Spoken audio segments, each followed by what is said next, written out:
Assalamualaikum warahmatullahi wabarakatuh. Kembali lagi anak-anak, kita bertemu dalam pembelajaran jarak jauh, belajar dari rumah menggunakan daring dalam jaringan.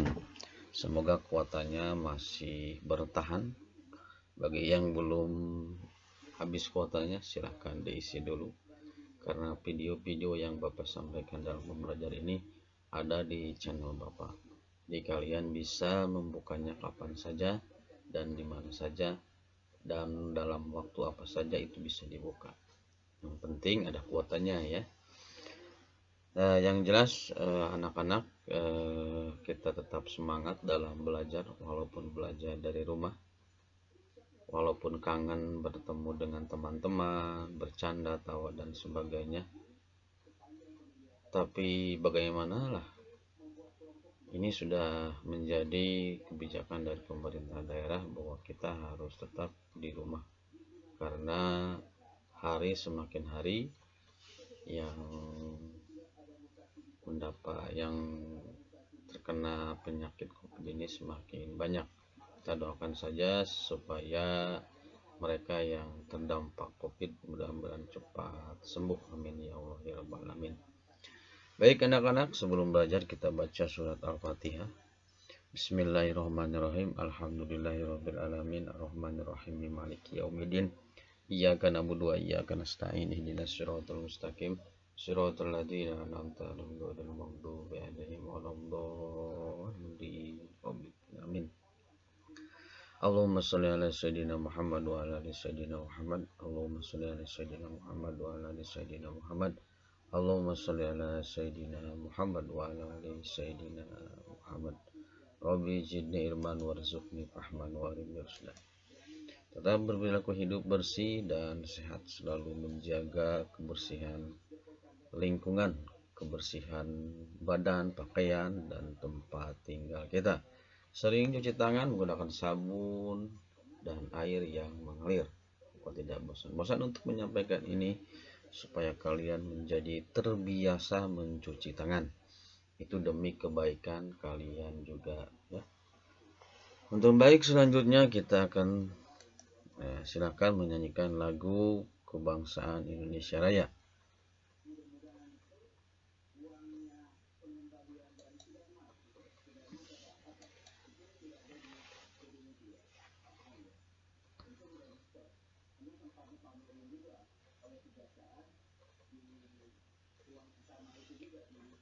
Baik, terima kasih yang sudah menyanyikan lagu kebangsaan Indonesia Raya. Lagu ini diciptakan oleh Wager Rudolf Supratman ya. Lagu ini menjadi semangat para pejuang terdahulu untuk mengibarkan sangsaka merah putih. Baik, anak-anak, kita mulai pembelajaran kedua dari tema 1 subtema 1. Pelangi indah karena warna yang berbeda-beda. Hidup berbangsa, bertanah air, indah jika kita hidup rukun walaupun berbeda-beda. Sesuai dengan Bhinneka Tunggal Ika, semboyan negara kita adalah Bhinneka Tunggal Ika, yang artinya berbeda-beda tetapi tetap satu tujuan. Nah, Bhinneka Tunggal ini berasal dari bahasa Sanskerta, diambil dari kitab Sutasoma ya. Baik anak-anak, karena tentunya negara kita ini adalah negara yang memiliki banyak suku bangsa, banyak beragam agama, adat istiadat, tentunya perlu adanya persatuan dan kesatuan.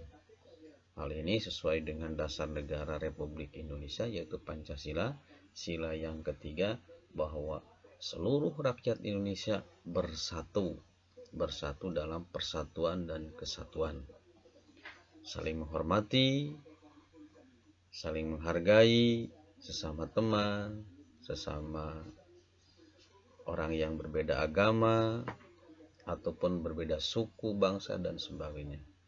Itu kunci untuk kalian aman. Baik anak-anak, kita lanjutkan belajarnya. Nah, di sini ada gambar di mana ada Edo, Lani, ini ada bapak-bapak yang sedang membuat panjat pinang.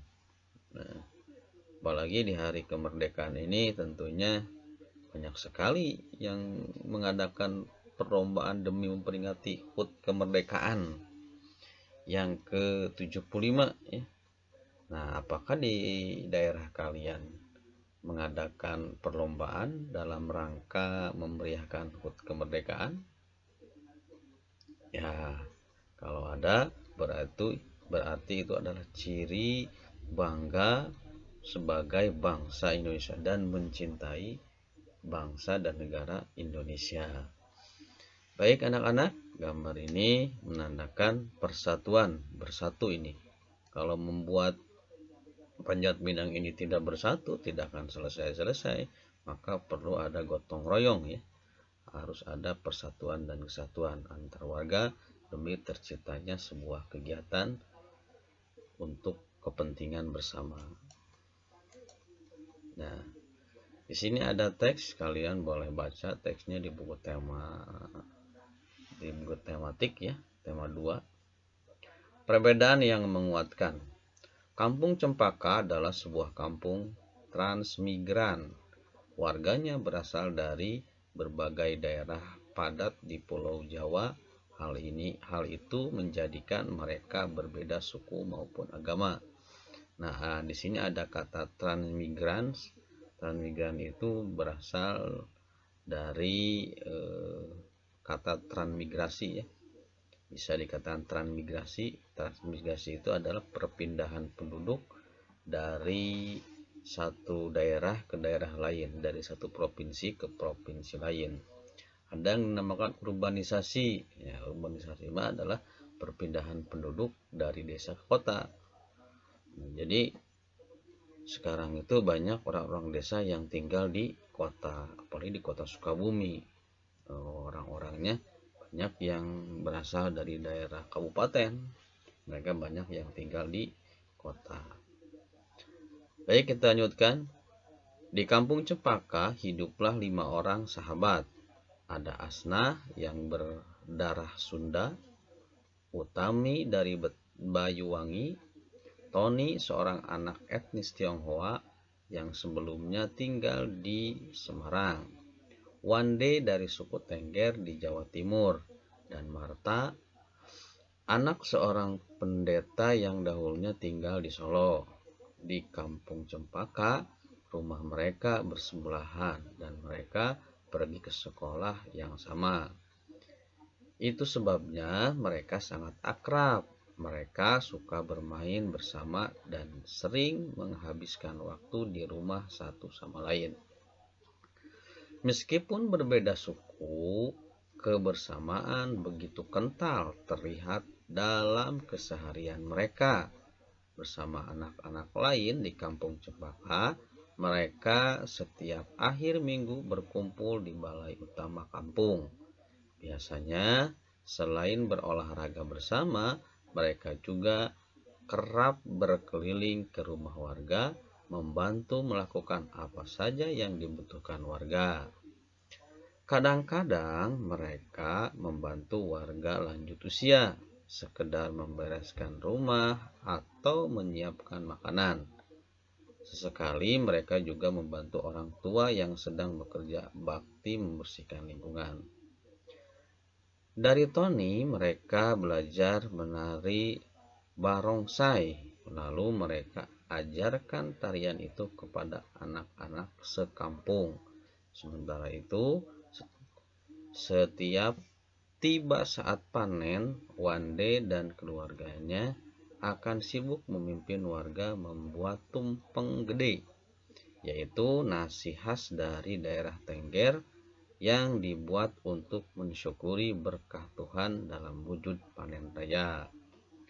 Sikap toleransi yang ditunjukkan kelima sahabat itu memang sekedar berupa hal-hal kecil. Hal kecil dalam keseharian itulah yang mencerminkan kehidupan Bhinneka Tunggal Ika di kampung Cempaka yang kaya akan kehidupan, yang akan kaya perbedaan. Mereka hidup damai, berdampingan, dan tulus saling menjaga.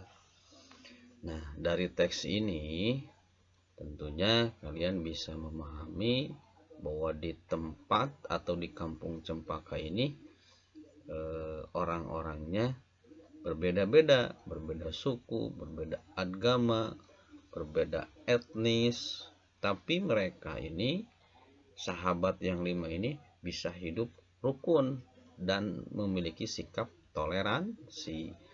Sikap toleransi adalah saling menghargai sesama yang lain, menghargai, menghormati, menyayangi, bahkan saling tolong menolong. Nah, tentunya dari teks ini kalian coba nanti bisa tulis ya, rukun dalam perbedaan.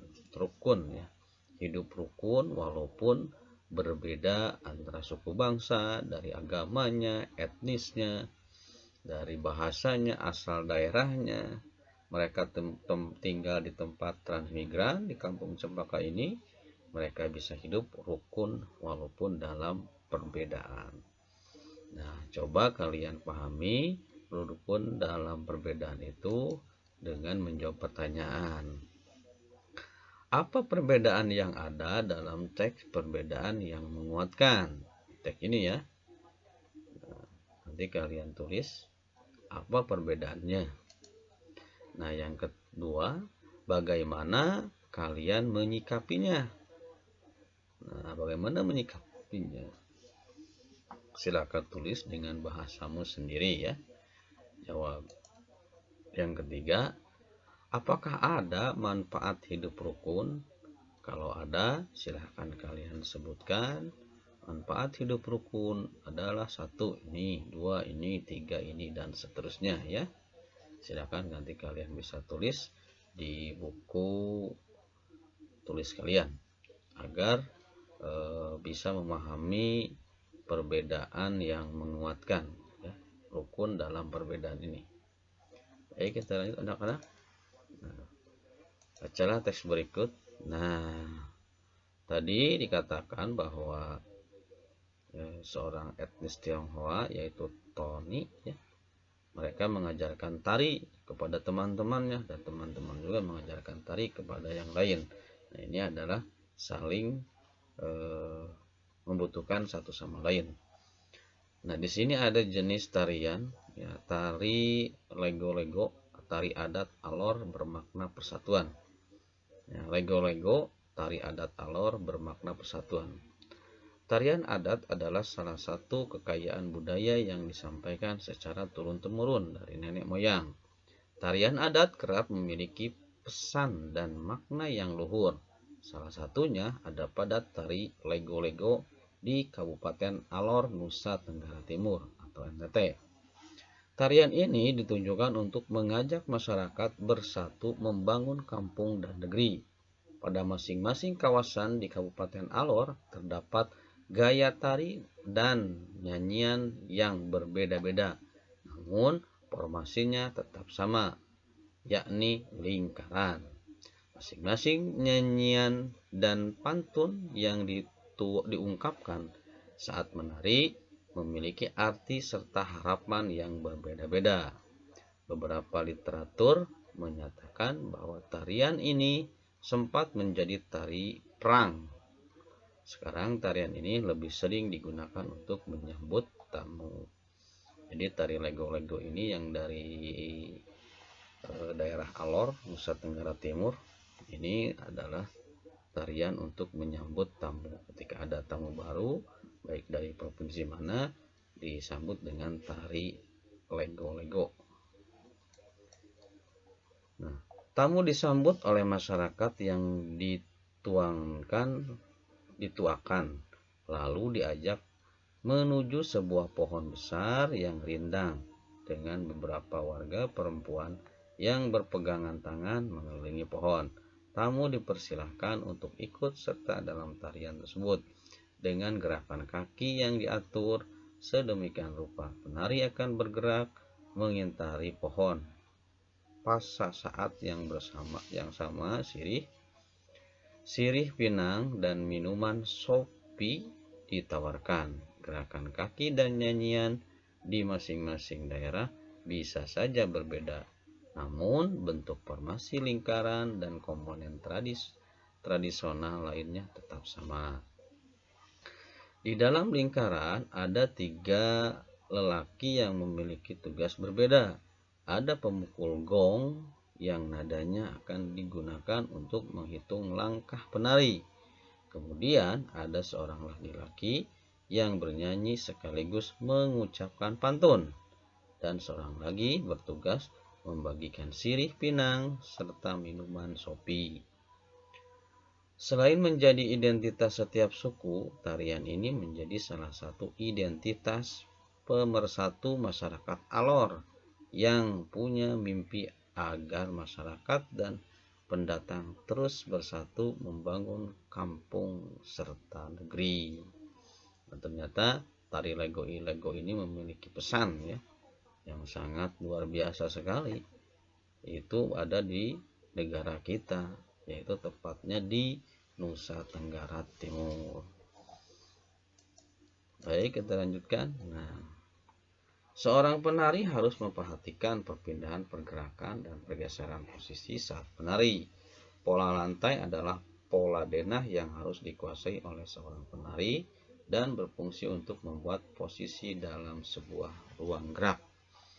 Nah, jadi dalam tari ini ada pola-polanya ya.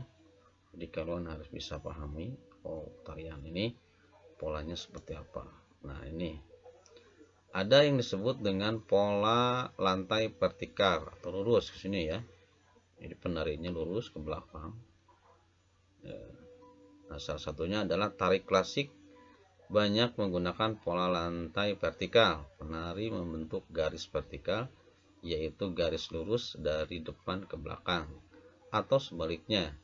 Pola lantai ini memberikan kesan sederhana tetapi kuat ya. Ini ada tari Yaspan dari Papua, tari Serimpi dari Jawa Tengah, dan tari Baris Cengkedan dari Bali ya. Ini menggunakan pola lantai vertikal. Ada juga yang menggunakan pola lantai diagonal. Seperti ini ya, diagonal. Jadi menyilang diagonal 1 ke sini, kedua ya. Penari berbaris membentuk garis menyudut ke kanan atau ke kiri. Nah, dari Gending, dari Sriwijaya, Sumatera Selatan, contohnya seperti ini. Nah, kalian juga pernah kan menari di panggung? Nah, ada tari Indiha. Nah, kalau tari itu tari bebas itu yang tidak, tapi juga pakai aturan gerakannya, langkah tergantung dengan musiknya, kayak ke kanan dan ke sini. Apakah pola lantai vertikal atau digabungkan pola lantai vertikal dengan pola lantai diagonal, ada yang digabungkan, dikolaborasikan itu namanya. Nah, kalau ini adalah salah satu jenis contohnya adalah tarian-tarian dari daerah kita ya. Nah, salah satunya tari Gending Sriwijaya dari Sumatera Selatan, polanya menggunakan pola diagonal ini. Selanjutnya juga ada pola lantai garis melengkung. Ini seperti lingkaran. Penari membentuk garis lingkaran. Tari rakyat dan tari tradisional banyak menggunakan pola ini. Pola lantai ini memberi kesan lemah dan lemah lembut ya. Lemah lembut. Nah, salah satunya ada tari Mabandong Toraja Sulawesi Selatan. Ada tari Randai dari Sumatera Barat. Oh ya anak-anak. Baik, terima kasih. Pembelajaran kedua ini di tema 1, di subtema 1 sudah selesai. Mudah-mudahan apa yang Bapak sampaikan bermanfaat untuk kalian dan menambah pengetahuan kalian. Sukses terus. Terima kasih. Assalamualaikum warahmatullahi wabarakatuh.